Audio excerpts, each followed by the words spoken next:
আসসালামু আলাইকুম। আমি হোমমেকার মুন্না ব্লগসের মুন্নি। আজও হাজির হয়ে গেলাম নতুন আরেকটা ভিডিও নিয়ে। আশা করছি কাছে দূরের দেশ বিদেশ যে যেখান থেকে আমার এই ভিডিও দেখছেন বা দেখবেন সবাই ভালো আছেন।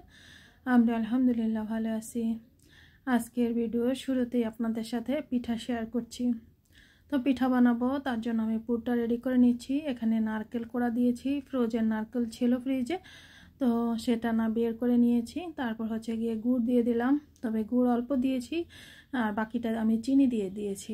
যেহেতু গুড়টা বাসা অবশ্য কম ছিল, তার জন্য আসলে কম দেওয়া, আর যদি গুড়টা থাকতো পুরোপুরিটাই দিয়ে দিতাম। তো এই যে দেখেন পানি ছেড়ে দিয়েছে, যেহেতু গুড় তারপরে চিনি দেওয়া আছে নারকেলের সাথে, তাছাড়া নারকেলটা ফ্রোজেন ছিল তার জন্যই পানি আছে। তো পানিটা ভালোভাবে টানিয়ে নেব আর এইভাবে রান্না করে নেব। যখন একটা আঠালো ভাব চলে আসবে তখন আমি চুলা থেকে নামিয়ে নেব। তো এইভাবে আসলে আমরা অনেকেই পুরটা রেডি করতে জানি। তারপরে যেহেতু আমি আসলে করেছি, আর যেহেতু আমার এটা একটা লাইফস্টাইল চ্যানেল বা ভিডিও আমি শেয়ার করি, তার জন্য আসলে যা যা করি তাই আপনাদের সাথে শেয়ার করতে চেষ্টা করি। আর যদি কারো উপকারে আসে তাও তো ভালো, তাই না? তো আজ এদিকে আমি সে পুরটা তো রেডি করে রেখে দিয়েছিলাম। তারপরে চলে আসছি আমি বিকেলবেলা, আসর নামাজ আদায় করে নিয়েছি। তো এবার ভাবলাম যে পিঠাটা তো বানাতে হবে, যেহেতু আমি পুরটা আগেই রেডি করে নিয়েছি। আর আসলে শীতের দিনে না কম্বলটা যখন একবার গায়ে দেই তখন আর ইচ্ছে করে না উঠতে। তো তারপরেও কি করব, নামাজ তো পড়তে হবে। তো নামাজ আদায় করে তারপরে চলে গিয়েছি রান্নাঘরে। আর তারপরে সাথে সাথে এই যে আটার ডোটা রেডি করে নিলাম। আর ডোটা রেডি করতে তো অনেকেই জানেন, তারপর আমি বলে দিচ্ছি। এখানে আটা নিয়েছি আমার পরিমাণ মতো, লবণ দিয়ে দিয়েছি, আর হচ্ছে গিয়ে একটু সয়াবিন তেল দিয়ে একটু ভালোভাবে মেখে পানি দিয়ে ডোটা রেডি করে নিয়েছি। তো একদম শক্তও না আবার একদম নরমও না, এমনভাবে ডোটা রেডি করতে হবে। তো আমি অফ ক্যামেরা অনেকগুলো পিঠাই বানিয়ে নিয়েছি। আর মেয়ে অবশ্য কোচিংয়ে যাবে, সেটা আমি প্রতিদিনই বলি যে মেয়ের 6টা 10 থেকে কোচিং শুরু। তার জন্য আসলে ও নামাজে পড়ার সাথে সাথেই কিন্তু আবার বের হয়ে যায় বাসা থেকে, মাগরিবের নামাজ আদায় করে আর কি। তো তার জন্য আসলে তাড়াহুড়ো করে পিঠাগুলো আসলে বানিয়ে নেই। তো এই তো আমি বানিয়ে নিলাম, আর কিভাবে বানিয়ে নিচ্ছি সেটা অবশ্যই আপনাদের সাথে শেয়ার করব। আর এই হচ্ছে যে দেখেন, এই যে ছোট ছোট রুটি আকারে বেলে নিয়েছি, সেটা আপনার পছন্দ মতো হবে। আপনি ছোটও বানাতে পারেন আবার বড়ও বানাতে পারেন। তো এই যে আমি নিলাম ছোট ছোট রুটি, অনেকটা লুচির মতোই বলতে পারেন, বানিয়ে নিয়ে তারপরে এই যে যতটুকু পুর দেওয়ার আমি ততটুকু পুর দিয়ে দিয়েছি। তারপর হচ্ছে গিয়ে একটু হাত দিয়ে চেপে সিল করে দেব। আর ইচ্ছা করলে কেউ এভাবে হাত দিয়ে ভালোভাবে চেপে দিতে পারেন, বা কাঁটা চামচ দিয়ে সাইডগুলো একটু চাপা দিয়ে দিলে হয়ে যায়। তো আমি একটু সামান্য ডিজাইন করে দিচ্ছি। তো অত ভালো ডিজাইন তো আর আমি পারি না, যতটুকু পেরেছি ঠিক ততটুকু আসলে দিতে চেষ্টা করেছি। তো এভাবে এই যে হাত দিয়ে একটু একটু চেপে চেপে দিলেই কিন্তু কিনারে সুন্দর একটা ডিজাইন হয়ে যাবে। তো এইভাবে আমি সবগুলো পিঠা বানিয়ে নেব। ভিডিওর এই পর্যায়ে যারা আছেন তাদেরকে আমি একটু স্মরণ করিয়ে দিই, যদি লাইকটা না দিয়ে থাকেন তো প্লিজ লাইকটা দিয়ে দেবেন। আর একটা লাইক কিন্তু আমার ভিডিওগুলোকে অনেক কাছে পৌঁছে দিতে সহায়তা করে। তো আসলে বারবারই এক কথাই বলি, কি আর করার, কিছুই করার নেই আসলে, যেহেতু এখানে চলেই আসছি। তো এখন আর যে নাচতে নেমেছি, যেহেতু এখন আর ব্যাংচা দেখিয়ে তো আর লাভ নেই। তো যতদিন মানে পারবো আর কি, এনার্জি থাকবে ততদিন নাচবো। আর তারপরে হয়তোবা আমি ওই যে ব্যাংচা দেখিয়েই চলে যাব। কি আর করা, আমাদের সালমা আপু কিন্তু অলরেডি একটু রেস্টে চলে গিয়েছেন। তো যে কারণেই যান না কেন, আপুকে দোয়া করব আপু যেন ভালো থাকেন, আর খুব সহসায় খুব তাড়াতাড়ি যেন ভিডিও নিয়ে চলে আসেন আমাদের মাঝে, সেই দোয়াই করব। মাঝে মাঝে না নিজেকে একটু সময় দেওয়া প্রত্যেকটা মানুষেরই উচিত। কেউ আপনাকে সময় দিবে না, কেউ আপনার কথা জিজ্ঞেস করবে না, কেউ আপনার ভালোটা চাইবে না। আপনার নিজেকেই নিজেরটা দেখে নিতে হবে। বিশেষত একটা মেয়ের কেউই খোঁজ নেবে না। আপনার শরীরে যতক্ষণ আপনার এনার্জি থাকবে আপনি আপনার ছেলের জন্য করবেন, মেয়ের জন্য করবেন, হাজব্যান্ডের জন্য করবেন, বাবা মায়ের জন্য করবেন, ভাই বোনের জন্য করবেন, শ্বশুর শাশুড়ি ননদ দেবর পাড়া প্রতিবেশী সবার জন্য করে আসবেন। কিন্তু একটা সময় যখন আপনি ক্লান্ত হয়ে যাবেন, আপনাকে আর মানে আপনার শরীর আর দিচ্ছে না, তখন তারা না সেটা ভাববে না, ভাববে কেন করতেছে না, এটা তো তার ডিউটি। আসলে তারা সেটাকে ডিউটি হিসেবে মেনে নেয়। তো তার জন্য আমাদের সবার উচিত আমাদের নিজেদের একটু সময় দেওয়া। আর ওই যে বললাম একটা মেয়ের খোঁজ নেয় না কেউ, আসলে বিশেষত প্রত্যেকটা মানুষই কোনো না কোনোভাবে এক একটা সমস্যায় জর্জরিত আছেই, কেউই আমার মনে হয় না খুব ভালো আছে।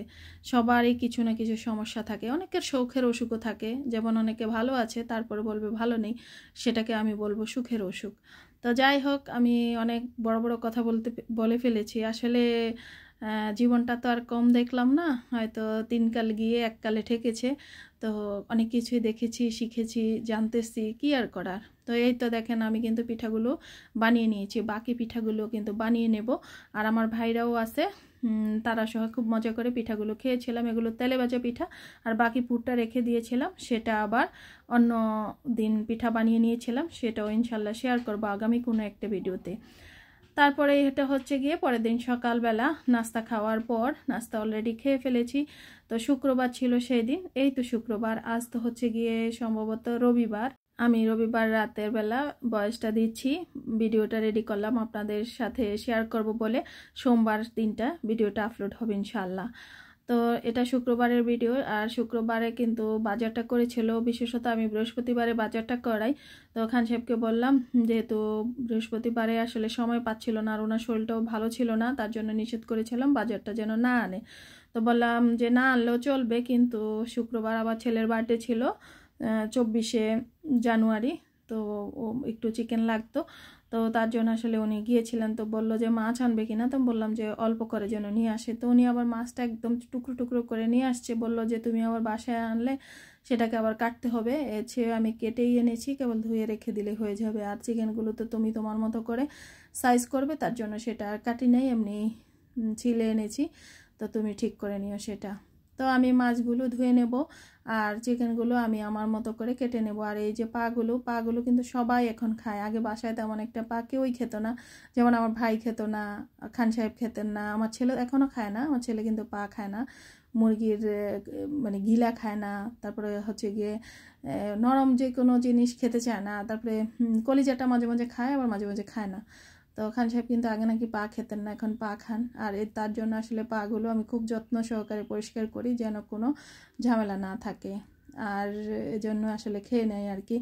তো আমি পাগুলো পরিষ্কার করে নেব, আর হচ্ছে গিয়ে চিকেনটা কেটে নেব, আর যা যা রান্না করব তার জন্য তা আবার রেডি করে নেব। তো আমার ছেলের বার্থডে ছিল 24 জানুয়ারি। আমি মেয়ের বার্থডে যখন শেয়ার করেছিলাম আপনাদের সাথে, সেদিন বলে দিয়েছিলাম, অনেকেই অনেকভাবে উইশ করেছেন আমাদের বাচ্চাদের জন্য।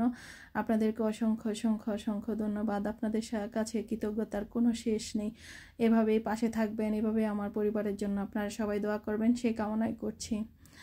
তো এই যে মাছটা আমি ধুয়ে নিচ্ছি সিঙ্কের মধ্যেই, দেখেন আইস টাইস থাকাতে একদম পানি জমে গিয়েছে। তো রুই মাছ আর হচ্ছে গিয়ে এনেছে তেলাপিয়া মাছ, দুইটা বড় এনেছে, আর হচ্ছে গিয়ে একটা হচ্ছে গিয়ে রুই মাছ এনেছে একটা, তাও বড়ই ছিল। তো কেটেই এনেছে টুকরো টুকরো করে। তো আমি ভালোভাবে কিন্তু এই যে পুকুর বানিয়ে নিয়েছি, ভাসিয়ে ধুয়ে নেব। আর ওই যে আইসগুলো কিন্তু নিচে জমে যাচ্ছে, তো সেগুলো সরিয়ে সরিয়ে দিলে পুরো পরিষ্কার হয়ে যাবে। তো তারপরে কিন্তু আমি আলাদা আলাদা প্যাকেট করে আবার ফ্রিজে সেটা রেখেই দেব।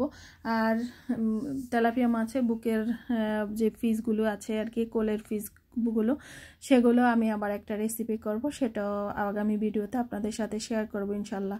আর মাথাটা দেখেন কিভাবে কেটেছে, আমি ভাবলাম যে এটা আবার কেমন মাথা, পরে দেখলাম যে দুই পাশের কানসাটা এইভাবে কেটে নিয়েছে, মানে 3 টুকরো করে দিয়েছে। তাই আমি ফুলকাটা ফেলে দেব, আর ফুলকা আসলে বাসায় আমরা কেউই খাই না, আর ফুলকা মাছের কিন্তু বিশেষত রোগটা হয় ফুলকার মধ্যে, তার জন্য আসলে ফুলকাটা না খাওয়াই উচিত। তা আমি ফুলকাটা ফেলে দেব। তো আমাদের এই মাসে কিন্তু বাজার আসলে আনা হয় না, মানে ওনাকে বারবার বলতেছিলাম আরও কয়েকদিন পর আগেরগুলো শেষ হয়ে নেক। তো এভাবে করতে করতে না মাসের প্রায় শেষ পর্যায়ে এসে, মানে জানুয়ারি মাসের 24 তারিখে এসে বাজারটা করে নিল, আর তাও সামান্য। তো সাথে অবশ্য যখন জুমার নামাজ পড়েছিল, মানে পড়তে গিয়েছিল, তখন আর কি আবার পাবদা মাছ নিয়ে আসছিল। তো সেটা আবার এমনিতেই ফ্রিজে রেখে দিয়েছিলাম, কারণ পাবদা মাছটা তো এমনিতেই রেখে দিলে হয়ে যায়, পরে নামিয়ে কেটে নিলেই হয়। তো পাবদা মাছটা আজকে, তো আমি বয়স দিচ্ছি রবিবার, আজকে অবশ্য আমি কেটে আবার রান্নাও করেছিলাম।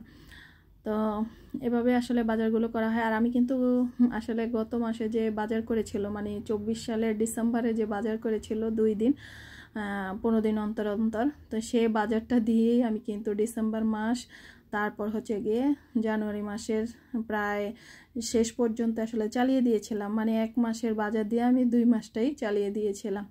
কারণ চালানোর কারণও আছে, আম্মা আবার বাড়ি থেকে মাছ দিয়েছিল, তারপর আমার ভাইয়ের শ্বশুর বাড়ি থেকে দিয়েছিল, তো এমনিতে হয়ে গিয়েছে। ডিম রান্না করেছি, তারপরে দেখা গেছে গরু মাংস ফ্রিজে ছিল সেটা রান্না করেছি।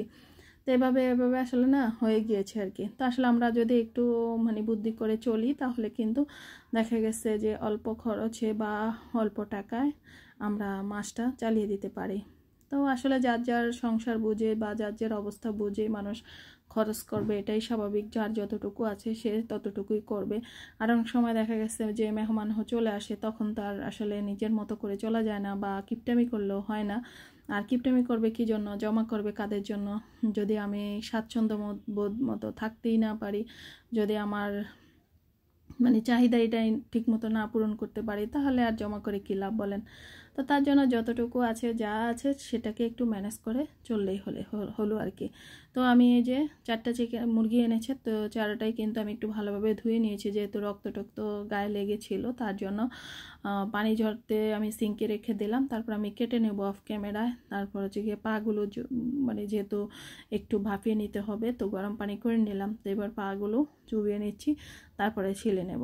তো এভাবে আমি অফ ক্যামেরায় কিন্তু বাকি কাটাকুটিগুলো সব কিছুই আমি শেষ করে ফিরে আসছি আবারও আপনাদের মাঝে। তো এই তো চলে আসলাম, এই তো এগুলো রেখে দেব ফ্রিজে। আর এই যে ওই যে বললাম তেলাপিয়া মাছের বুকের মাছটা বা পেটের মাছটা দিয়ে আমি একটা রেসিপি করব, সাথে যে আলু নিলাম, তো সেটা ইনশাল্লাহ আগামী ভিডিওতে আপনাদের সাথে শেয়ার করবো। আর এই যে হচ্ছে গিয়ে মুরগির ঘিলা, কলিজা, পা, গলা, আর এইটা রান্না করব। সবগুলোই আমি কিন্তু রানের মাংস নিয়েছি। আর ছেলের জন্মদিন উপলক্ষে কিছু টুকিটাকে হালকা পাতলা রান্না করব, তার আয়োজন। আর মাছটা রেখে দেবো। আর 2 চুলায় কিন্তু গোসলের পানি দিয়ে দিয়েছি গরম করতে। আর এই হচ্ছে গিয়ে আমাদের আয়োজন। তো সবাই ভালো থাকবেন, সুস্থ থাকবেন। আল্লাহ হাফেজ, আসসালামু আলাইকুম।